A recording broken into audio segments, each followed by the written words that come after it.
Music by Mithilesh भोजपुरिया। लगनिया जानू होतौ तोर बियाह बागे होतौ तोर बियाह बागे लगनिया जानू होतौ तोर बियाह बागे होतौ तोर बियाह बागे छोड़ी चला जाइले ससुराल गे जान गे कैसे रहतौ नाई हर के प्यार गे जान पल भर में तोड़ देनी दिला के पिंजरा बाग दिला के पिंजरा बागे पल भर में तोड़ देनी दिला के पिंजरा बाग दिला के पिंजरा बागे छोड़ी चला जाइले ससुराल गे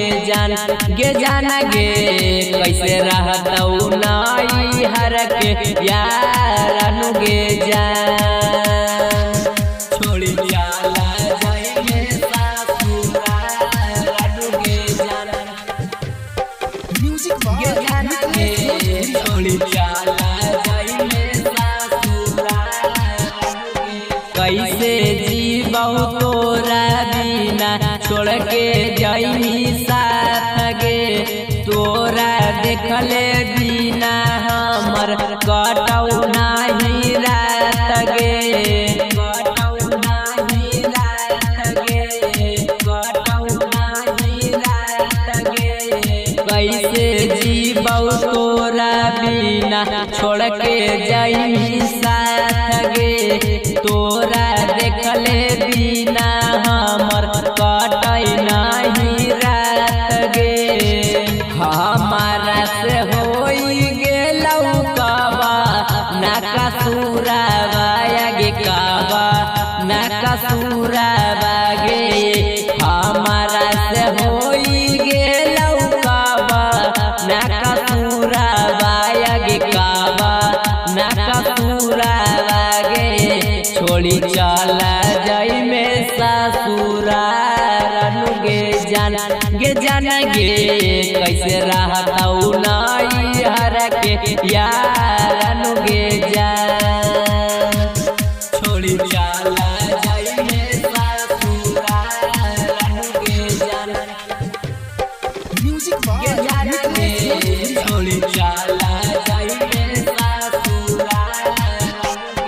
पहले हानि कसम क्रिया सभे जैनी भूल गे यारा के छोड़ी के तू पिया में जैनी झूल गे पिया में जैनी झूल गे पिया में जैनी झूल गे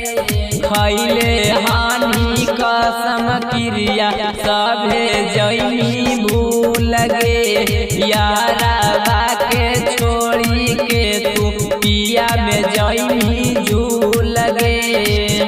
साहिल रीतिका बाके तोड़नी और माना माया गे तोड़नी और माना मागे गुडू नीतिशा बाके तोड़नी और माना माया गे तोड़नी और माना मागे छोड़ी चला जाइनी ससुराल गे जान गे कैसे रहतौ नाई हर के यार गे जान। मगही रिकॉर्डिंग स्टूडियो समस्तीपुर से पूरा।